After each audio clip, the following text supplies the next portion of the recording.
Bon, on va commencer tranquillement. Je pense que les autres vont arriver doucement.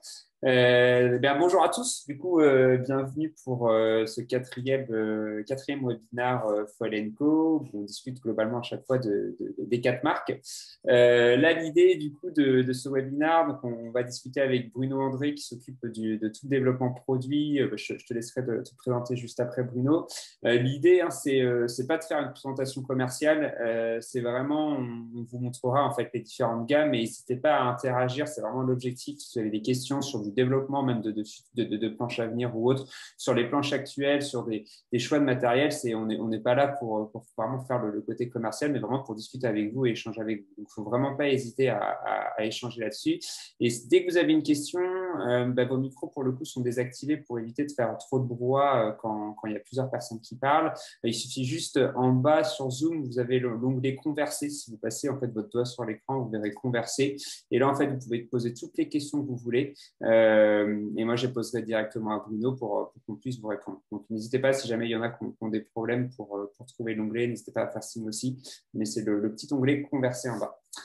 Bruno, merci du coup de prendre un peu de temps pour expliquer tout ça. Je te laisse peut-être d'abord te présenter, dire un peu qui tu es, depuis combien de temps tu es, chez HD et plus généralement chez Foil & Co. Je te laisse la parole. Ok, bonsoir à tous et merci de participer à cette rencontre. Moi, ça me fait vraiment plaisir.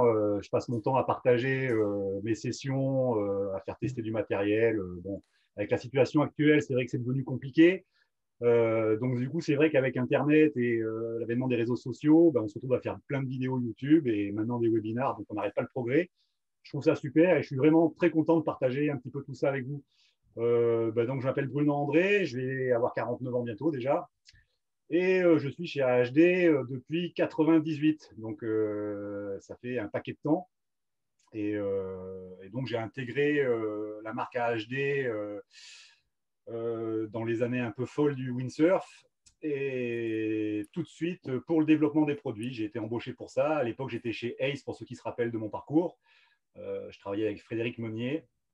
Et la marque S montait vraiment fort et ça a été happé par AHD à l'époque. Et puis, voilà, la roue tourne. L'évolution a fait que je me suis retrouvé chez AHD pour développer tous les produits. AHD qui, avec l'évolution du sport qui est parti dans le stand-up paddle, donc on a élargi notre gamme, mais sans rester sous la marque AHD. On a créé la marque Nasquil pour stand-up paddle. On a été innovant dans notre développement. On a créé la marque Sea Lion. Peut-être qu'on en parlera tout à l'heure. Là, c'est encore une fois, je répète ce qu'a dit Antonin, c'est vraiment vous qui décidez ce soir ceux dont vous voulez parler, il n'y a aucun souci pour nous. Et bien sûr, le foil aujourd'hui, l'avènement du foil, donc AHD a été la première marque à arriver sur le marché en 2009 avec un foil en carbone et une planche dédiée au foil. Donc tout est un petit peu lié. Et donc ce soir, l'idée, c'est de parler avant tout d'AHD. Voilà. Top. Merci Bruno.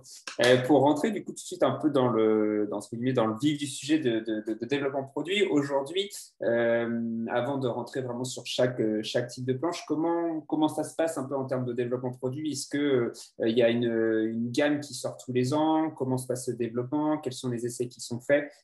Si tu peux un peu nous raconter tout ça. Ouais,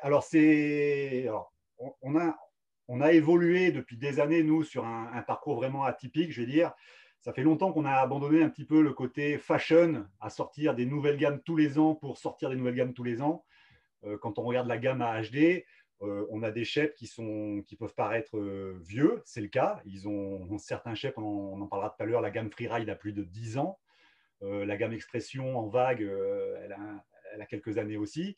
Notre idée depuis toujours, c'est d'apporter de la nouveauté quand on peut réellement apporter de l'innovation. Donc, on ne va pas aller s'amuser, c'est notre politique depuis 10 ans maintenant, on ne va pas aller faire une nouvelle planche de vague ou une nouvelle planche de freeride parce qu'il faut faire une nouvelle planche de freeride, parce que la mode, c'est au plus court. Ou il y a un terme qu'on utilise très souvent au sein de l'entreprise, c'est le terme efficience. Et un flotteur, quand il est efficace, pour nous, ça veut dire qu'il est efficace pour une grande plage d'utilisation, pour monsieur tout le monde. Donc, c'est pour ça que c'est vrai que comparé aux autres marques, on ne va pas sortir des nouveautés tous les ans sur tous les programmes. Par contre, on est capable, et c'est notre point fort depuis toujours, de créer des produits, de créer des nouveaux concepts, comme la Sea Lion, de créer des flotteurs compacts, de créer des flotteurs pure foil. Donc, quand on a de la vraie nouveauté, on est capable de mettre ça au point et de faire en sorte que ce soit accessible à tout le monde. Donc, notre façon de travailler, voilà, on réfléchit à un projet, on va faire un premier proto, et puis en fonction des tests, donc on teste tous nos produits. Aujourd'hui, il n'existe pas un produit à HD qui n'est pas allé sur l'eau. C'est-à-dire que chaque planche, avant de partir au moule, elle est testée sur l'eau. Donc on a la garantie qu'on n'a pas une déclinaison, ce qui se fait souvent dans d'autres marques, c'est qu'on fait une planche et puis on va décliner 4-5 volumes sans les essayer. Nous, tous les volumes, ils sont testés et c'est une fois que j'ai validé le proto sur l'eau que cette planche-là, elle est prise et le moule est construit autour. Donc ça garantit d'avoir vraiment la planche qui a été validée sur l'eau. Donc c'est notre façon de fonctionner. Après, le développement, ça peut prendre du temps, comme on peut réussir à avoir des résultats. On a une certaine expérience, ça fait longtemps qu'on fait ça. Donc il y a des fois, il y a des programmes assez simples, on va dire entre guillemets, où on a une banque de données énorme, on sait vraiment ce qu'on veut faire et on y arrive. Et puis il y a des programmes où c'est quand même un peu plus long. On pense au foil, l'évolution du foil, l'évolution des nouveaux foils. À chaque fois qu'il y a un nouveau paramètre, ça remet en cause tous les paramètres qu'on aurait pu définir avant. Donc c'est pour ça que c'est super intéressant comme boulot, parce que si c'était trop simple, je ne ferais pas ce métier-là, je pense. Ça marche, top. Merci pour ce brief. Juste pour préciser, on en avait parlé au dernier webinaire avec Pascal qui s'occupe de toute partie shape. Aujourd'hui, les planches en toute transparence, les planches à HD, en fait, sont produites. Tout le développement et tout le bureau d'études test est fait directement, souvent en Bretagne. Et après, toute la production est faite chez Terminatech, en fait, directement en Tunisie. Mais une fois que la production est faite, on reçoit les planches directement à notre entrepôt, du coup, en Bretagne, pour après qu'on puisse expédier aux clients et à nos revendeurs. Super, merci Bruno pour cette première partie. Ce que je te propose, j'avais juste quand même une dernière question par rapport à ça. On s'est rendu compte quand même qu'il y a toute une stratégie de prix qui a été mise en place, notamment avec une baisse des coûts d'un point de vue client sur la marque HD, qui a été faite de mémoire sur l'année dernière. Je n'étais pas encore dans l'entreprise pour le coup. Tu peux nous en dire plus un peu sur cette stratégie prix? La stratégie prix, elle va de sens avec ce que j'ai expliqué auparavant par rapport à notre décision de ne pas succomber au charme de la mode et à vouloir faire des produits. Si on sortait des produits neufs chaque année, avec des nouveaux shades, il y aurait une histoire de rentabilité qui nous forcerait à vendre les flotteurs plus chers.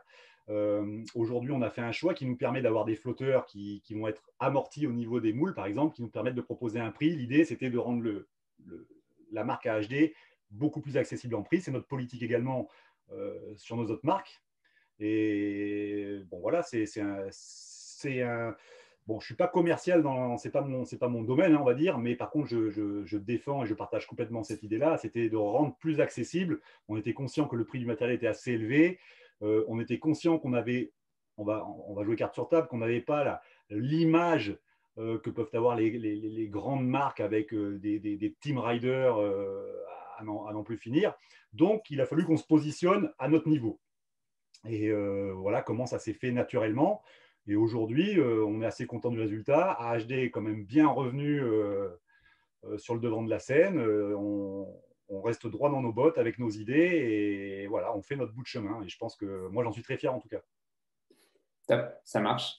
Je vois que les questions commencent déjà à arriver vraiment sur le matériel. Donc, on va tout de suite passer, je pense, à l'aspect matériel. N'hésitez pas, je vois Olivier, merci, c'est bien noté la question. Je la poserai tout à l'heure à Bruno. Pour rappel, c'est l'onglet Converser et vous pouvez poser toutes les questions que vous voulez dessus. Je vais juste vous partager mon écran pour vous présenter la gamme. Comme ça permettra d'avoir un appui pour Bruno aussi. Hop là. Donc Bruno, je te laisse la main peut-être pour présenter rapidement de façon générale, je pense, la gamme 2021, puis après on rentrera plus en détail sur chaque programme. Ouais, la gamme 2021, depuis plusieurs années, on a vachement épuré la gamme. On a, à la grande époque, il y avait dans toutes les marques 3 flotteurs de vagues, des flotteurs slalom, flotteurs free race, des flotteurs freestyle. Dans le même sens de ce que je disais tout à l'heure, l'idée, ça a été de vraiment rafraîchir la gamme au maximum. avec forcément la tendance du foil qui a repris le dessus. Donc pour nous, on s'y est mis dans le développement depuis 2007, mais on peut dire aujourd'hui que c'est depuis 2016-2017 et la création de Foil & Co que le foil est vraiment devenu une pratique courante dans le milieu. Donc forcément, la gamme aujourd'hui, elle va s'articuler autour de 3 flotteurs qui sont foil compatibles, à savoir la Topaz, la Thunderbolt et la Compact Foil, qui est la toute dernière, le tout dernier développement 100% foil. Donc, et autour de ces, je fais un résumé rapide, hein, autour de ces trois flotteurs destinés au foil, on a gardé une gamme freeride qui est là depuis très longtemps, mais sur laquelle voilà, on n'a pas cherché à faire du flotteur freeride de mode. On a gardé des shapes qui sont super efficaces dans leur programme, avec de la longueur. Je suis un fervent défenseur de la longueur. On en parlera tout à l'heure avec l'expression qui reste une planche de vague un petit peu plus longue que la moyenne de ce qu'on peut retrouver sur le marché. Pour moi, la longueur, c'est gage de vitesse pour partir au planning. Pour quelqu'un qui a moins de niveau, la longueur en avant permet de s'appuyer sur son gréement, donc d'avoir un rider qui a un niveau moins technique. L'idée, c'est que le flotteur l'aide à progresser plus vite, l'aide à démarrer plus vite et que tout soit plus facile.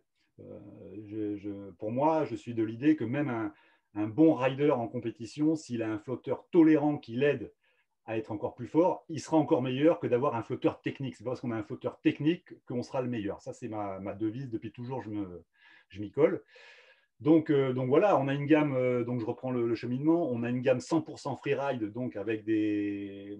Alors, je ne sais pas si on parle d'échecs maintenant ou si je fais toute la gamme, Antonin. Ouais, on y viendra après sur l'échec. Tu veux peut-être Okay. après Donc, on a faire une dans gamme la gamme. 100% freeride qui est la fast forward.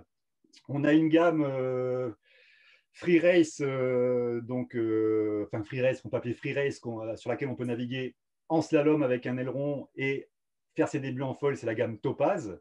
Donc c'est un shape assez récent, on reviendra dessus tout à l'heure. On a 2 gammes 100% foil, la Thunderbolt, un peu plus longue, pour les mêmes raisons que j'expliquais tout à l'heure, plus de tolérance pour le rider qui débute, qui veut un flotteur qui travaille pour lui. La Thunderbolt, elle est plus adaptée parce qu'elle est un petit peu plus longue. Tout est étudié pour que le flotteur l'aide à décoller plus facilement et à partir sur le vol. On a un flotteur compact foil, donc celui-ci, c'est vraiment, voilà, c'est la tendance actuelle. Flotteur court, 100% foil. On a forcément la SL3, pareil. On a une planche de slalom qui est tout à fait dans la course. Diony, chaque année au défi Wind, il joue devant. Il n'y a pas besoin d'avoir des planches de slalom neuves tous les ans pour jouer devant. On donne la preuve chaque année au défi Wind. Donc, ouais, l'expression, c'est un seul faiseur de vagues cette année, une seule gamme de vagues dans la gamme HD depuis 2 ans maintenant. Donc voilà, même paramètre que mentionné précédemment. On a un flotteur qui est un petit peu plus long que ce qui pourrait être à la mode, entre guillemets, dans les magazines, mais on a un flotteur qui est sacrément efficace, un shape qui a 5 ans maintenant, 6 ans. À l'époque du développement de cette planche, on appelait ça le Magic Proto, parce que le Magic Proto, à l'époque, il était capable de tout faire, toutes les conditions, tous les gabarits, avec une plage d'utilisation énorme. Donc pourquoi changer un flotteur qui marche aussi bien encore aujourd'hui? Et on en parlera tout à l'heure, mais avec le retour du single fin, on a pu voir un petit peu des images de Thomas Traversa, d'autres riders pro qui commencent à revenir au single fin. Notre expression, elle va être plus que jamais dans la boucle parce qu'elle est thruster et single fin. On a également la tactique. Donc la tactique, ça fait partie des flotteurs développement un petit peu innovant dans fin des années 2000, là, on avait lancé le concept 0,15 nœuds dans lequel est née la Sea Lion et la tactique. Donc la tactique, c'est un flotteur, un mix entre la Formula au niveau de la partie arrière et une planche étravée devant des raceboards. Donc on avait essayé de condenser l'avantage des raceboards et les capacités de planning et de performance d'une Formula board dans un flotteur un petit peu plus compact. Et puis voilà, il fait son petit bout de chemin, sans faire de promo dessus. On n'a jamais fait une pub ni poussé le produit, mais il y a toute une communauté qui pratique la tactique. Et voilà. Donc la gamme, elle est assez simple, assez claire. On pourrait difficilement faire plus clair. Alors ouais, on a abandonné le freestyle. On a abandonné des flotteurs pure vague, ultra courts, multifines, mais je vous ai expliqué les raisons de tout ça. L'idée était vraiment de de parler uniquement d'efficacité, de produits vraiment efficaces pour tout le monde dans une large place d'utilisation. Top, ça marche. Merci Bruno. Il y a juste la zen en plus, mais qui n'est pas directement pour le coup oui, la notre zen planche cible. école, oui, j'en parle pas parce que Ouais, mais qui est peu... planche école. Il n'y a pas besoin de rentrer en détail dessus. Ça marche, mais en plus, les premières questions tombent notamment par rapport à Thunderbolt Compact.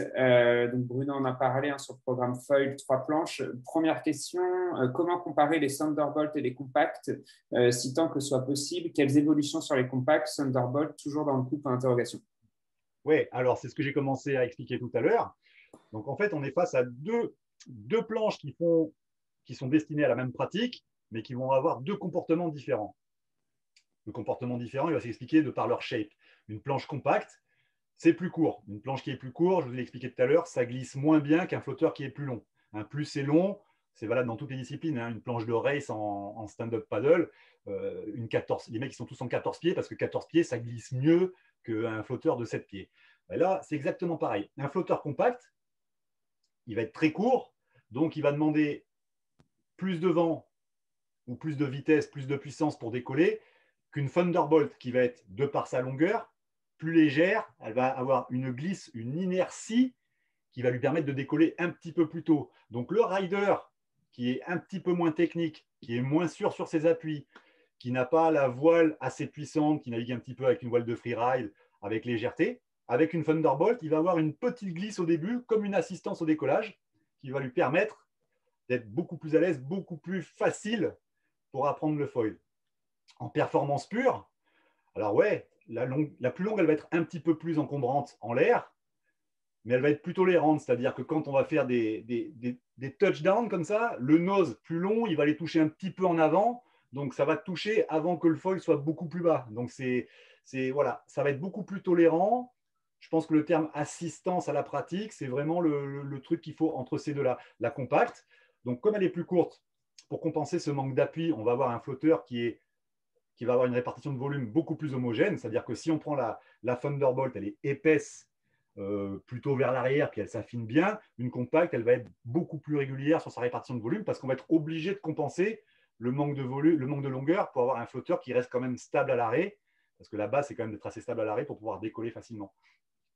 Donc voilà, tous les paramètres, ils sont on va retrouver ça dans la différence entre une voile de slalom et une voile de free slalom. L'idée, c'est est-ce que je cherche de l'accessibilité, de la tolérance, ou est-ce que je cherche quelque chose de plus nerveux? Donc, quelque chose de plus nerveux, compact, quelque chose de plus confortable, Thunderbolt. Ok, je pense que c'est clair. N'hésitez pas, Olivier, si on a répondu à la question, et n'hésitez pas à nous dire si tu as besoin de plus de précision ou autre. Ça marche. Bon, déjà, ça fait un bon comparatif entre Compact et Thunder. Au niveau de la Topaz, tu peux peut-être nous en dire un peu plus sur cette planche qu'au final mix foil et aileron. Comment, en termes de shape, si on peut mixer les deux, foil et aileron, je laisse. Qui va être facile de comprendre maintenant, c'est que la Topaz, limite, elle va se servir des avantages de la Thunderbolt avec certains avantages de la Compact. Donc, on va avoir un flotteur un petit peu plus court qui va être élargi au niveau de l'arrière pour se rapprocher un peu des. Toujours pareil, on va essayer de compenser tout ce qu'on enlève comme paramètres de glisse et de tolérance en élargissant l'arrière pour avoir plus d'appui, plus de puissance sur le foil. Donc, comme on a un arrière plus large, c'est facile de comprendre que quand on va être plus à l'extérieur sur la largeur du flotteur, on va avoir un rappel beaucoup plus puissant. C'est comme ça qu'on va pouvoir contrôler les foils dans le vent plus fort, dans les hautes vitesses et dans le clapot. Mais si on fait un flotteur trop large à l'arrière, en aileron, il va un petit peu saturer en vitesse. Donc la Topaz, on a fait un gros cut-out en carène pour réduire la surface mouillée au planning. Et donc voilà, encore une fois, c'est toujours un jeu où on joue avec les curseurs, les paramètres. Voilà, donc là, j'ai gagné en vitesse, mais je vais perdre en stabilité, donc j'élargis un peu pour gagner en stabilité. C'est tout un jeu comme ça, le développement. Et c'est ce qui est super intéressant. Donc la Topaz, on va dire qu'elle bénéficie des caractéristiques un peu plus longues qu'une compacte et avec une surface mouillée réduite par rapport à une compacte pour la pratique en aileron. Mais au niveau outline et au niveau répartition de volume, on va être un petit peu comme une compacte pour que sur le foil, elle soit performance. Ok, ça marche. Il y a une question, ça me fait rebondir sur une question quand tu parlais de largeur de planche qui revient assez souvent, que ce soit sur des questions web ou par mail. Justement, par rapport à la compact foil, aujourd'hui, elle existe en deux modèles, donc en 83 et 72. Comment choisir entre ces deux modèles? On va choisir par rapport à son gabarit. Donc, c'est clair que quelqu'un qui va faire plus de 80 kilos, il n'a aucun intérêt, sinon dans le vent fort, d'utiliser la 72. Je résume rapidement, parce que, attention, après, ça va dépendre de plein d'autres paramètres. Quelqu'un qui veut naviguer, là, on va toucher personnellement le concept initial que j'avais du foil en 2007. Quand on a sorti la FS1, on avait fait un flotteur de 65 de large, 110 litres, parce que l'idée à l'époque, c'était le foil permettait d'aller naviguer dans le petit temps avec du petit matériel. Ça voulait dire fini les 10 mètres, fini les planches de 1 mètre de large en Formula. Donc voilà, la Compact 72, quelqu'un qui veut naviguer avec 7 mètres et en dessous, petit matériel léger, peu encombrant, en freeride, il va s'éclater avec ça. Maintenant, quelqu'un qui veut, ça se respecte, hein, moi je préfère naviguer en finesse, mais quelqu'un qui va naviguer en puissance, qui aime bien les voiles à camber, qui aime bien avoir de la puissance bourrinée sur les pieds pour aller vite, la 83, elle va offrir ce côté plus race, quelqu'un qui veut faire du upwind, downwind, un peu de course race, un peu de longue distance, ouais, il aura plus de puissance sur une compact 83. Donc voilà, l'idée c'est pas le choix, c'est vraiment en fonction de la façon dont on veut pratiquer son foil en fait. Hein. C'est vraiment un choix personnel. C'est pas parce que moi je le pratique comme ça que tout le monde doit le pratiquer comme ça. Et c'est pas parce que les riders ils font de la compète avec du gros matos qu'il faut naviguer avec du gros matos. C'est chacun doit trouver son plaisir et doit définir avant d'acheter un produit où est-ce que je navigue, est-ce que je navigue en force, est-ce que je navigue surtoilé, est-ce que je navigue plutôt léger, et c'est ça qui va définir la taille non seulement des planches mais des voiles. Ok, ça marche. Une petite question, alors pas directement sur la gamme foil que je viens d'avoir, tu as abordé un tout petit peu le sujet tout à l'heure des Sea Lion, on fait une toute petite aparté sur cette question-là. Donc pas directement aussi par rapport au windsurf, mais par rapport à la wing, on voit que c'est un sport qui est vraiment en train de monter. Je débute la wing avec la Sea Lion et la FS Surf L1200, je vole dans 15-20 nœuds. Dois-je passer sur un flotteur 100% wing ou puis-je continuer sur la Sea Lion? Là, c'est pareil, ça va être son propre choix. Euh, la Sea Lion, c'est un produit à part. C'est pas comparable à un flotteur Pure Wing. Moi, j'en ai fait justement, j'en ai fait cet après-midi du Sea Lion. On peut passer sa vie à faire du wing sur un Sea Lion. Ça dépend de ce que l'on recherche. Donc, je vais avoir exactement le même discours que ce que j'ai eu précédemment. Au niveau take-off, la Sea Lion, de par sa longueur supérieure je vais citer mon Nasquel Fly, la Sea Lion est beaucoup plus facile à faire décoller qu'une Nasquel Fly parce qu'il y a la longueur qui lui met de l'inertie, de la glisse. Donc, il n'y a pas besoin de se démener, de pomper, d'avoir une technique pour décoller. La planche, avec son inertie, elle va décoller très progressivement. Donc là, dans le cas typique, il est avec un AFS Surf 1200. Il faut savoir qu'aujourd'hui, un AFS Surf, maintenant, le sport est jeune, ça évolue très vite. Avec un AFS Alpha, aujourd'hui, on a des ailes qui montent jusqu'à 2000. Je peux vous garantir qu'avec un Alpha et une Carver 2000, on avait fait une démo au shop à l'E4 pendant la tournée commerciale avec Yann l'année dernière. C'était bluffant. Bon, ok, j'ai de l'expérience, j'ai de la technique, mais avec la Sea Lion Sail 5.5 et la Carver, il y avait 6 nœuds et puis je volais sur le plan d'eau à l'E4. Les gars du shop étaient scotchés. Donc, il y a une capacité à voler très tôt. Donc, la Sea Lion, pour répondre à la question, si tu te fais plaisir à naviguer avec ta Sea Lion, pourquoi arrêter? Maintenant, naviguer avec un flotteur 100% pure foil, tu vas avoir un flotteur plus court, plus léger, plus réactif, mais qui n'aura pas les bénéfices de facilité d'un Sea Lion. Donc, encore une fois, tout va dépendre de ce que tu recherches pour ta pratique. Ok, ça marche. Donc, administrateur, c'est son nom sur Zoom. Si on a répondu à tes questions, n'hésite pas. Si tu as d'autres questions, comme d'habitude, un onglet converser, vous n'hésitez pas. Je vois que le temps file quand même. On va passer, je pense, sur la gamme Freeride. Si tu peux nous faire un petit topo, une petite présentation de cette gamme-là. Tu as déjà un peu abordé tout à l'heure la fast forward et la tactique. Ouais, ouais, Donc, bon, c'est simple, hein, tous les paramètres dans cette gamme-là ont été faits pour l'accessibilité et la facilité. Donc, on a un flotteur, comme je disais tout à l'heure, qui est long. Clairement, sur le marché, on n'a pas peur de le dire, on est long. Ça apporte de l'inertie pour un planning très progressif. Donc, pour les premiers plannings, pour avoir beaucoup de contrôle au planning, c'est une planche avec un gros concave. Donc, le concave, hein, c'est valable pour toutes les planches de tous les programmes. On a ça sur les Sea Lion Wings, par exemple. On a ça sur d'autres flotteurs. Le concave, il va vraiment stabiliser le flotteur sur l'eau. Hein. C'est facile de comprendre qu'un flotteur en V, il va avoir tendance à bouger comme ça. Et une planche concave, ben, ça permet vraiment de poser le flotteur comme sur pas un catamaran, j'exagère, mais il faut savoir que sur la face forward, on a non seulement ce concave qui la pose bien à plat sur l'eau, et on a des plats latéraux. Donc le flotteur, il est vraiment posé, ce qui permet à quelqu'un d'un gabarit, d'un niveau très moyen, ben, d'avoir un flotteur, encore une fois, qui est là pour le soutenir, pour l'aider à être très stable. Et toutes les fautes d'appui qu'on peut faire quand on n'a pas un super niveau, ben, la planche, elle est là, elle absorbe tout.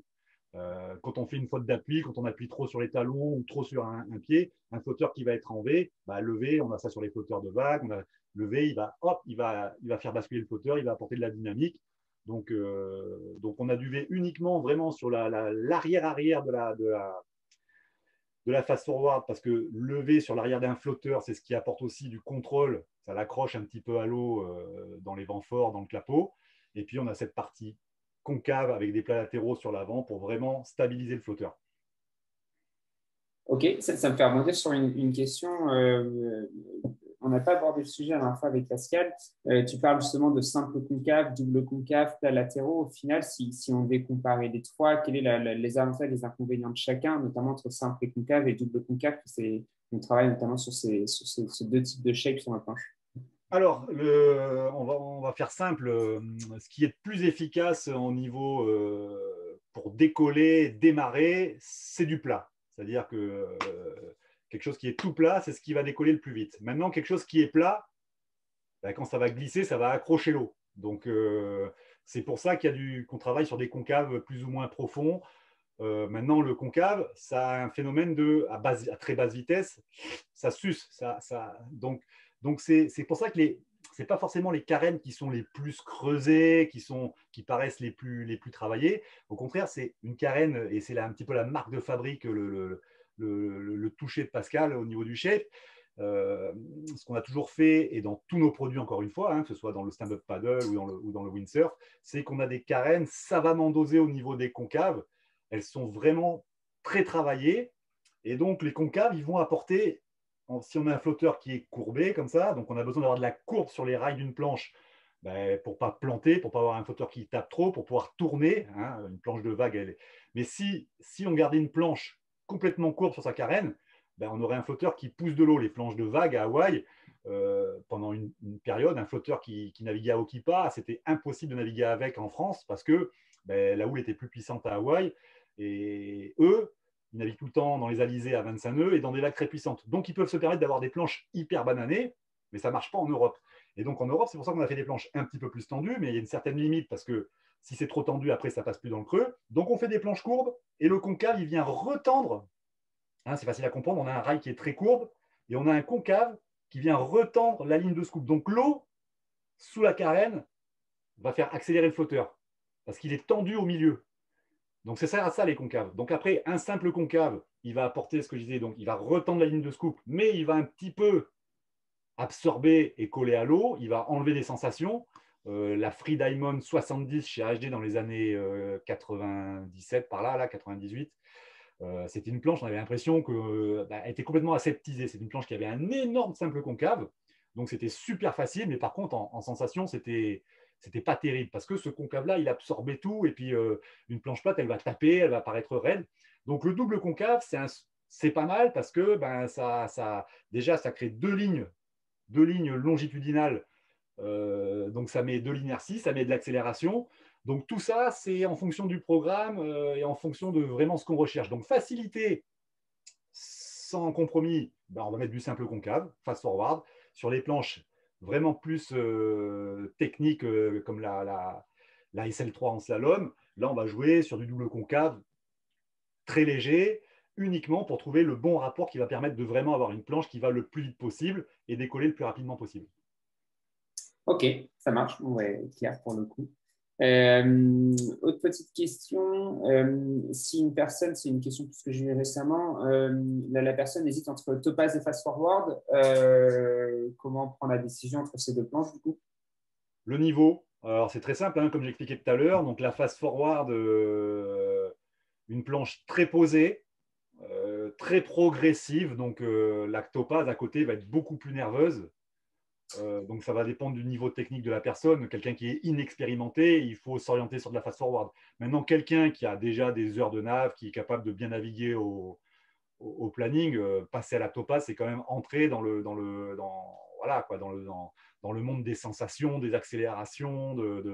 C'est quand même beaucoup plus léger sous les pieds. Par contre, voilà, on est sur des flotteurs plus courts qui demandent un peu plus de dynamisme en navigation. Au virement de bord, une fast forward, on a le temps de virer de bord, boire un coup, prendre le wheelbone de l'autre côté. Plus on va aller sur des flotteurs pointus et plus il faut s'engager dans la navigation. Donc, ce n'est qu'une question de niveau et d'expérience. Ok, ça marche. Je pense qu'on a fait à peu près le tour sur le programme Freeride. N'hésitez pas, hein, si vous avez des questions sur le programme Foil, Freeride, on voulait converser, on est là pour y répondre.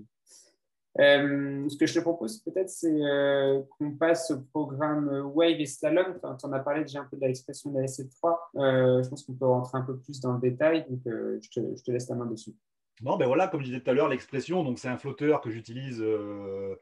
Moi, j'ai une planche, hein, c'est l'expression 85. Donc voilà, c'est des flotteurs. Donc on a quatre tailles dans l'expression, 75 litres, 85 litres, 95 litres, 105 litres. Donc c'est des flotteurs dotés d'une plage d'utilisation vraiment très grande. Moi, je n'ai qu'un seul volume et je fais tout avec. Bon, avec le temps, moi, j'ai arrêté de naviguer dans la baston-baston. Donc, ma petite voile, c'est une 450 et donc du vent fort au vent léger, c'est la planche à tout faire. Onshore, sideshore. Donc, grâce à sa longueur, c'est une planche qui a une sacrée tolérance, un super départ au planning, donc il va très bien fonctionner en onshore. Et c'est une planche qui a une carène avec une efficacité en courbe. Donc, c'est une très bonne planche de wave riding. De toute façon, il suffit de voir les images qu'on peut publier. La planche à l'île aux Vaches dans le creux. Diony l'utilise à Okipa. Donc voilà, c'est la planche de Monsieur Tout-le-Monde. Et c'est une sacrée planche de vague, méconnue, parce qu'elle n'est pas à la mode. Et là, on est vraiment dans une discipline où c'est vrai que c'est plutôt les flotteurs à la mode qui tiennent la corde. Mais il suffit de monter sur une expression et de l'essayer pour se rendre compte du potentiel de la planche. Donc, voilà, à l'occasion, moi, je vous invite à l'essayer et vous serez vraiment surpris. Donc, elle est en thruster et elle est livrée en thruster. Moi, je suis repassé en single depuis 5 ans maintenant. Pourtant, j'ai été avec Ace déjà en 93-94. J'étais en quad sur des protos Ace à l'époque. J'ai été un fervent défenseur du multifin. Le single, ça a son avantage. Voilà, chacun, encore une fois, va trouver son plaisir et va choisir sa préférence. Est-ce que je veux une planche ultra réactive? Est-ce que je veux le pivot et l'appui du single? Le single, ça a beaucoup d'avantages pour se replacer, pour remonter au vent. C'est un super appui pour sauter les vagues. Et bon, voilà, c'est chacun voit midi à sa porte. La SL3, Attends, je te coupe, il y a eu pas mal de questions là, qui sont tombées. Tu en as déjà répondu à la première. Quels critères utiliser pour choisir entre le thruster et le single? Donc, au final, c'est ce que tu viens un peu d'expliquer. Si tu veux refaire un petit conclu rapidement sur le choix entre les deux. bah, pour moi, qu'on soit bien clair, je vais peut-être me fâcher avec d'autres marques, hein, mais le multifin, c'est à réserver pour les vagues parfaites. Et pour quelqu'un qui sait bien naviguer. Moi, ce qui me chagrine un petit peu, c'est sur les spots de vagues, tout le monde est équipé en multifin. Ça me chagrine que les gens ils aient accepté aujourd'hui de remonter à pied. C'est ce qu'on voit souvent sur nos spots, hein, c'est que ça surfe, mais tu n'as personne qui est capable de se replacer et ça remonte à pied le long de la plage. Et 70% de ces gens-là, ils repasseraient en single et puis ils se rappelleraient au bon vieux temps où ils étaient capables de naviguer correctement en vague. Donc moi, je trouve que ce côté trop fashion, parce qu'on montre que des images de top riders qui sont capables de faire des choses incroyables avec des planches comme ça, c'est pas forcément adapté à monsieur tout le monde. Encore une fois, je crache pas dedans. J'ai été le premier à faire du multifin à HD avec la SEAL, a été le premier à proposer un flotteur de 2,18 m en trifine en 2006. Plus personne ne faisait ça encore. Donc, on a participé à ce côté-là. Maintenant, ce qui est important, c'est de savoir faire la part des choses, encore une fois, et de bien choisir son matériel par rapport à son spot et par rapport à son niveau. Donc voilà. Donc le multifilm, les conditions parfaites de surfing, de wave riding, quelqu'un qui a un bon niveau, parce que les appuis sont beaucoup moins sains que sur un single fin. C'est pareil, quand on arrive sur un multifin pour sauter une vague, je peux vous garantir qu'avec un single, et si vous vous êtes habitué à naviguer en multifin depuis 15 ans maintenant, et que vous retournez sur un single, ça vous fera comme moi il y a 5 ans. Moi, c'est en retournant, je suis né à l'Almanar, je suis retourné à l'Almanar il y a 5 ans, et je me suis dit, l'Almanar, je ne vais pas naviguer en thruster, quoi, ça n'a aucun intérêt. Et donc là, ce jour-là, j'ai remis un single fin, et je me suis dit, ah ouais, non, mais quand même, le single fin, ça envoie du bois, quoi. Et donc voilà, il faut essayer, il ne faut pas cracher sur ce qu'on ne connaît pas, et choisir vraiment le matériel adapté à son spot. Et il ne faut pas avoir peur de redécouvrir des anciennes sensations parce qu'on pourrait être surpris. J'ai été le premier surpris. Hop, ça marche. Il y a Cyril du coup, qui fait pas mal il fait toutes nos illustrations sur Sea Lion, qui a envoyé une petite vidéo, une petite photo de Bruno single bordel. N'hésitez pas à regarder dans la conversation. Il fait des très belles illustrations. Du bon travail sur Sea Lion, en tout cas. Merci beaucoup, Cyril. Une autre petite question, on va revenir rapidement. Marco, merci pour la commande du coup pour la Compact Foil 83. Il demandait, c'est pour poser sur un Lokefoil LK1, qu'est-ce qu'on en pense, qu'est-ce que tu en penses? Bon, j'en pense que c'est un foil qui a sa réputation. Je pense que c'est un bon foil. Il n'y a aucun problème, hein. Toutes nos planches sont adaptées.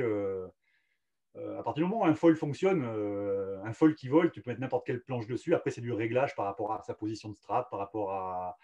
Donc après, forcément, Foil & Co, c'est 4 marques. Les 4 marques, elles fonctionnent ensemble, hein. Donc les foils sont développés sur les planches HD, les planches HD sont développées sur les foils AFS. Donc le summum, ce serait d'utiliser le combo. Mais il n'y a aucun souci, ça ne peut que marcher.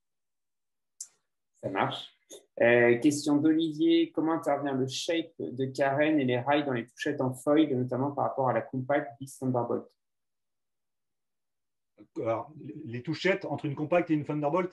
Ouais, c'est ça. L'impact du shape, du coup, parce que les rails sont différents et que comment ça intervient, justement, Compact bis Thunderbolt par rapport aux touchettes. Alors, comme j'ai expliqué tout à l'heure, la Compact qui est un peu plus longue, la touchette, elle va se produire un peu plus rapidement. Et du coup, elle va, de par sa longueur, elle va tout de suite remettre un petit peu le vol dans la bonne assiette.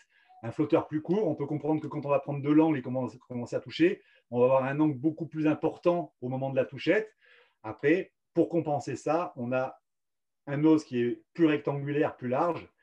Donc voilà, c'est histoire de compenser le manque de longueur par la largeur du nose. Mais la Thunderbolt sera un peu plus douce pour quelqu'un qui a moins de niveau. Quelqu'un qui a un bon niveau, il va forcément préférer la compacte. Parce qu'avec son expérience, il saura déjà un peu plus maîtriser la réaction de son foil. Et voilà, les flotteurs sont vraiment adaptés vraiment pour chaque niveau, on va dire. Ok. Olivier, n'hésitez pas. Marco, c'est pareil, si on a une question, si vous avez besoin de plus de précision, il ne faut pas hésiter. Question de Cyril. Quelle évolution attendre du côté de la Sea Lion? On fait un petit topo sur Sea Lion. Intégration du boîtier WS, point d'interrogation. C'est le cas aujourd'hui. Ouais. Toutes les Sea Lion sont en WS plus Tuttle depuis quelques mois, 6 mois, je pense, ou 5-6 mois, ouais. C'est ça. En fait, il y a le choix. Soit il y a du Deep Total Sub, soit il y a du High WS, soit il y a les deux intégrés. Et en termes d'évolution, Bruno l'a dit un peu tout à l'heure, pour l'instant, pas d'évolution au niveau du shape. Vous avez peut-être vu quelques images passer sur un potentiel Syrian strappé. C'est vraiment en phase de prototypage, rien d'officiel pour le moment. Ouais, on a fait un prototype, hein, vous avez vu. Bon, voilà, l'idée, c'est de montrer quand même qu'on pourrait tout cacher, mais c'est compliqué de tout cacher. Et puis, ça fait partie du jeu aussi. L'idée, c'est d'arriver avec des petits Sea Lion qui viendraient jouer euh, dans le programme pure vague d'une expression, mais sans la remplacer. Et c'est surtout le fait qu'il y a avec le wing foil, un petit Sea Lion strappé permettrait justement d'avoir ce flotteur que, ouais, je le dis, ça manque clairement aujourd'hui à la gamme Sea Lion. Aujourd'hui, bon, j'ai encore fait de la Sea Lion Wings aujourd'hui, sans strap. Mais c'est vrai que dans les conditions un peu plus creuses ou pour faire du wing, un petit Sea Lion strappé, je ne vais pas vous mentir que c'est fantastique. Certains d'entre vous ont dû voir les images sur ma page Instagram. Voilà, on travaille dessus. On ne va pas nier que la situation du Covid nous a complètement bloqués. On expliquait tout à l'heure que une partie du développement est faite en Tunisie, l'élaboration des shapes, tout ça. Donc on est en train de trouver des solutions à tout ça. Mais on a perdu une année, on n'a pas avancé du tout depuis ce premier prototype. Je suis le premier déçu, hein, parce que je suis le premier passionné à vouloir pratiquer et à m'amuser. Mais bon, voilà, c'est comme ça, il faut l'accepter et on va tout faire en sorte pour arriver avec quelque chose d'innovant, encore une fois, de vraiment innovant. C'est-à-dire que tant qu'on ne sera pas prêt, on ne sortira pas un produit. Ça marche. Question, on revient sur la Compact 83 de Marco. Pour la Compact 83, quel est le réglage de base pour les straps et la position du pied de mât? C'est avec le L15, là? C'est le même? Oui, c'est ça, ouais. J'espère pas me tromper. Je pense que le L15 est quand même un foil assez puissant. Donc, ça va être une position de pied de mât.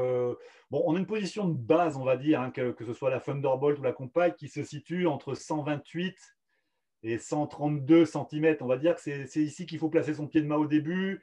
Et après, tout va dépendre de la puissance du foil, de l'aile qu'on utilise à l'avant.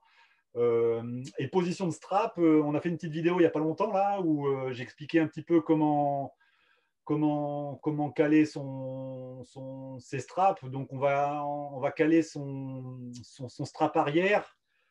Donc, un gabarit plus léger, quelqu'un qui va faire 70 kg, il va avoir tendance à utiliser les deux trous avancés de l'arrière pour se positionner assez en avant sur le foil. Quelqu'un de plus lourd va pouvoir reculer.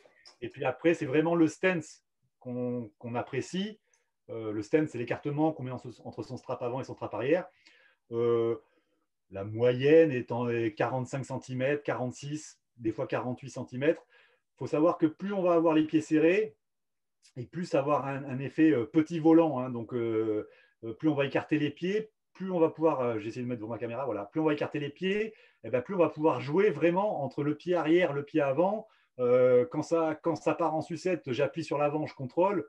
Et puis, hop, c'est léger, j'ai besoin de lifter, donc hop, j'ai du pied arrière.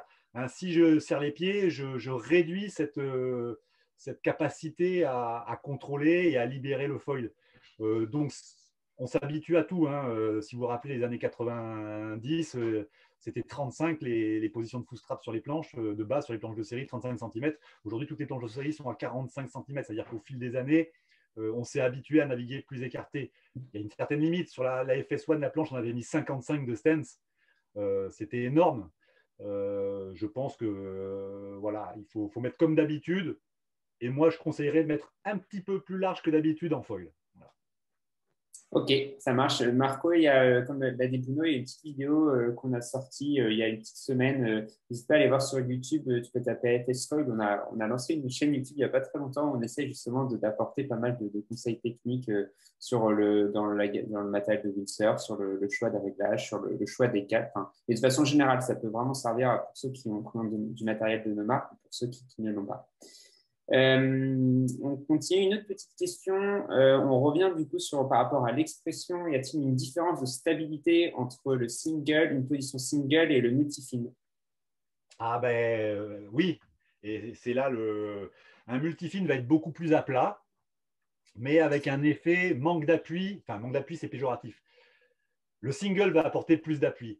Un multifin, c'est plus à plat, donc c'est une planche qui va vraiment fonctionner on n'a aucun intérêt à rester à plat avec une planche multifine. C'est-à-dire que si on reste à plat, ça crée des perturbations entre ces multifines, justement. Et donc, c'est des flotteurs qui demandent à naviguer tout le temps dans l'action, en rail to rail. D'accord? Un single fin, ben, on a un appui qui est très sain, très ferme. Donc là, justement, c'est pour ça que les planches de slalom sont en single fin, c'est pour ça que les planches de rail sont en single fin, c'est que c'est là où ça procure le meilleur appui, la meilleure vitesse. Donc, pour répondre à la question, voilà, c'est vraiment différent en sensation. Donc la planche qui est à plat et qui ne demande qu'à aller de rail to rail, comme les ailerons sont plus petits, c'est très réactif. Mais si le rider ne sait pas bien naviguer sur le rail, ça peut être fuyant. Donc c'est une planche qui peut déraper. Et c'est une planche, par exemple, on voit une belle vague, on veut prendre de la vitesse pour aller la sauter. Ben, le multifine, il va un petit peu... il ne va pas être aussi sain qu'une planche en single. Une planche en single, on peut vraiment mettre de la puissance sur le pied dessus et on peut vraiment aller chercher le jump très haut en single fin. Ok, ça marche. On va continuer du coup sur la présentation du programme Slalom. Peut-être un petit topo sur la SL3. Oui, ben la SL3, donc rapidement, comme je disais tout à l'heure, c'est une planche, donc bah, déjà par sa construction full carbone, donc on essaie d'avoir des planches rigides. Hein, le slalom, il n'y a pas de compromis. Il faut partir au planning le plus vite possible et accélérer sans fin. Donc on a des flotteurs full carbone très raides. On a des rails très marqués, très droits. Et donc, pareil, on a une planche qui est plutôt plate dans sa carène, mais avec un concave sur l'arrière et un léger double concave sur toute sa longueur qui va ouvrir en V. Donc voilà, l'idée, c'est d'avoir une planche tendue au maximum au niveau de sa ligne de scoop centrale, enfin pas centrale parce qu'elle est en double concave, mais elle est vraiment tendue en carène et il faut un minimum de nose pour passer le clapot. Donc on a une planche, je le répète, qui n'est pas un shed de cette année, mais c'est un shed qui chaque année performe en course. Et voilà, bah, sa réputation, c'est pas une planche qui est trop technique. Par exemple, pour réduire la surface mouillée à l'arrière, on a fait un cut-out on peut appeler ça une espèce de cut-out en W, c'est-à-dire qu'on a des pointes sur les rails qui permet de ne pas avoir une surface mouillée qui va finir en pintail et on va avoir un flotteur qui va être un petit peu incontrôlable. On a un cut-out qui est quand même rempli sur les pointes et qui vient poser le flotteur sous le pied arrière. Donc on a de la surface réduite, mais on a un super appui sur le pied arrière qui permet de vraiment appuyer pour aller au maximum de la vitesse. Ok, ça marche. Petite question, confidentielle ou pas, on va voir ce que tu répondras. Qu'est-ce que tu testes actuellement en développement ou pas en développement? Ouais, on peut pas. Le développement, c'est sans fin. Donc, ça va plus dépendre par rapport à ce qu'on va prévoir de sortir commercialement et par rapport aux besoins de la marque. Donc, on teste tout. On teste tout. Moi, je navigue tous les jours ou presque, voire plusieurs fois par jour, selon. Ça m'arrive de faire plusieurs programmes dans la journée. Donc voilà, après, je ne peux pas dire aujourd'hui comme ça sur les réseaux sociaux qu'est-ce qui va sortir de nouveau, parce qu'aujourd'hui, on a une gamme qui est complète et qui est disponible. Mais on travaille en permanence sur tous les programmes. Et ce n'est pas parce qu'on vient de sortir la compacte qu'on arrête de travailler sur de la compacte. On vient de sortir des ailes de wing, la Wilf chez AFS. On continue à travailler dessus parce que le développement, c'est sans fin et on sait que ben, c'est pas parce que nous, on est prêt aujourd'hui avec un produit, ben, le sport, il continue d'avancer, quoi. Donc, et c'est là où mon métier est super passionnant, c'est que c'est sans fin. Et voilà, l'idée, c'est de trouver les produits qui durent le plus longtemps, mais sans se borner à ne pas évoluer. Ok, ça marche. Cyril, si Je on a suis en répondu. touche un peu là, c'est pas mal. Ouais, mais on peut pas te dire non plus. Hein, c'est aussi on peut pas te dévoiler. Si Yann nous écoute. Je pense qu'on commence à avoir fait à peu près le tour hein, sur les trois grandes gammes. Si jamais certains d'entre vous ont quelques questions supplémentaires, n'hésitez pas. Je pense que peut-être pour terminer, dire un tout petit mot rapide quand même sur la Zen qui peut peut-être en intéresser certains. Oui, la Zen, c'est un flotteur 100% école. Donc, pareil, ce n'est pas un nouveau programme sur lequel on a bossé ces derniers temps parce qu'on a fait une super planche école qui, aujourd'hui, pourquoi changer? Qu'est-ce qu'on apporterait de plus à faire évoluer un produit aussi abouti? Donc voilà, c'est un flotteur qui présente tous les paramètres nécessaires à l'initiation, à savoir un gros flotteur rectangulaire. Donc, c'est aussi bien, on parlait tout à l'heure du compact, ce que va apporter quelque chose de rectangulaire, ben, ça apporte de la stabilité. Ben voilà, sur un flotteur école, on a un flotteur assez rectangulaire, large devant, large derrière, avec un scoop qui est ultra progressif. L'idée, c'est de ne pas avoir un flotteur qui va déjauger vite, qui va être nerveux. Sur un flotteur école, on va mettre tous les paramètres pour que le flotteur il soit très progressif dans sa ligne pour que le débutant il réussisse. En fait, l'idée, dans tous les programmes que nous avons aujourd'hui dans notre gamme, c'est que la réussite, c'est celle de la personne qui va s'équiper de ce flotteur-là. On n'a aucun intérêt à ce que ce soit difficile pour lui de réussir. Il faut décoller rapidement, il faut déjauger, il faut que ce soit stable, il faut que, moi je dis tout le temps, il faut que le shape il travaille pour le rider. Mais c'est aussi bien valable pour moi. Je le répète, j'ai dit tout à l'heure, je suis persuadé, je défends cette notion-là.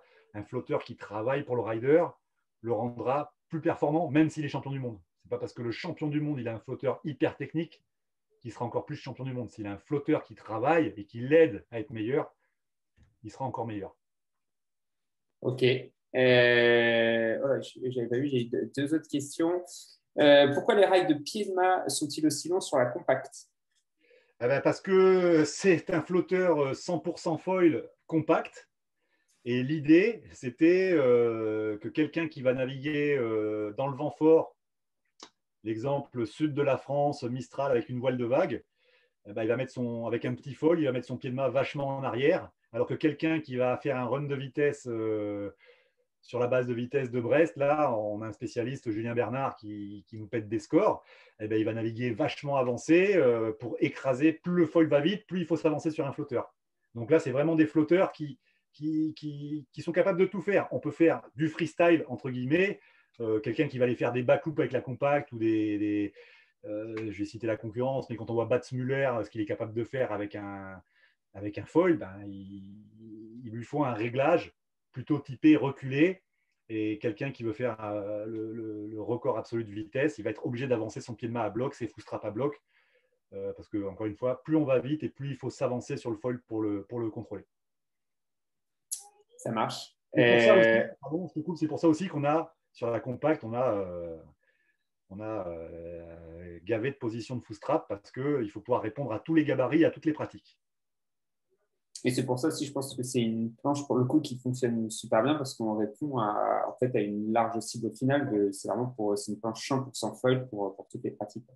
C'est ça. Et puis, c'est notre dernier développement. Donc, quelque part, il bénéficie de tout ce qu'on a appris avec la Thunder, avec la Topaz. Ben, forcément, la dernière année, la compacte, elle bénéficie de toute cette expérience. Donc, elle est vraiment aboutie, quoi. Une autre question, est-ce qu'on teste le matériel concurrent justement lors de nos développements? Oui. Bah ouais. Ouais. Dès que je suis sur un événement, dès que je passe mon temps dès que possible, de tester les autres matos. Je pense que tout le monde fait ça. C'est obligé. Tu es obligé de savoir ce que font les autres. Ce serait pas professionnel de ne pas le faire. Ouais, puis c'est un peu la discussion qu'on avait au dernier webinaire avec Pascal. Je pense qu'il y a des moments, les concurrents peuvent être aussi des sources d'inspiration. Donc, il ne faut pas hésiter à aussi voir ce qui fait ces jeux. Et je pense qu'il ne faut pas s'en cacher. Au contraire, c'est ce qui nous permet de faire des bonnes planches aussi derrière. Il faut aller chercher aussi des sources d'inspiration chez les concurrents. Ça nous permet, exactement, et puis ça nous permet d'essayer des trucs qu'on n'aurait pas le temps d'essayer chez nous. C'est-à-dire que quelqu'un qui va proposer un shape avec des concaves différents, ça permet d'aller jeter un œil. On a assez d'expérience pour, comme je disais, c'est un métier de ressentir. Aujourd'hui, typiquement, tu mets une planche sous les pieds, tu peux définir un petit peu, tu peux ressentir et définir les paramètres du flotteur. Donc, inversement, quand tu as un flotteur concurrent qui propose des trucs que tu n'as pas essayé, tu as envie d'essayer pour voir si ça vaut le coup d'essayer ou pas. Complètement. Sachant, encore une fois qu'un paramètre ici va changer toute la chaîne de paramètres. Ce n'est pas parce qu'il y a ça sur un flotteur que ça va fonctionner sur tous les autres. C'est un ensemble de paramètres et on s'en rend compte encore plus aujourd'hui sur les foils que quand on change 1 degré, même pas 1 degré, mais 0,2 mm d'incidence quelque part, ça remet en cause tout le reste, quoi. Donc, c'est la richesse du développement. Je pense qu'en sport automobile, c'est pareil. En vélo, c'est pareil. Dès qu'on change quelque chose, il faut un petit peu penser à tout, quoi. Ça marche. Pour conclure, je pense qu'il y a quelqu'un qui te connaît. Enfin, Cyril, on le connaît pour le coup. Je vais tourner un peu d'une toute façon la question, mais il te demande une Marilyn. Je pense que tu vas voir tu sauras ce que c'est. Une Marilyn. Ouais, c'est ça, voilà. Les private Euh, jokes, les private jokes. Je fais des Pamela maintenant. J'ai fait des Pamela dernièrement. ouais, c'est J'ai arrêté la Marilyn, je fais des Pamela maintenant. ça. Je pense qu'on va s'arrêter là. C'était l'objectif, voilà, c'était de rester, de pouvoir discuter avec vous pendant une petite heure. On y est. Je ne sais pas s'il y a des dernières questions parmi vous. En tout cas, un grand merci. Hein. C'était top d'avoir pu avoir ces échanges. J'espère que ça vous a plu aussi. L'idée, c'est qu'on continue avec d'autres webinaires à venir. Le prochain, normalement à venir, on va parler de construction de foil, les différents matériaux qui sont utilisés pour les foils, donc tant l'alu, le carbone, le titanium. Enfin, on abordera ces différents sujets. Un grand merci à toi, Bruno, d'avoir pris le temps Merci à de vous. répondre à toutes tes questions. À très bientôt. Et puis, profitez bien. Bonne session à tous. Ça marche. Mais bon week-end à tous. À bientôt.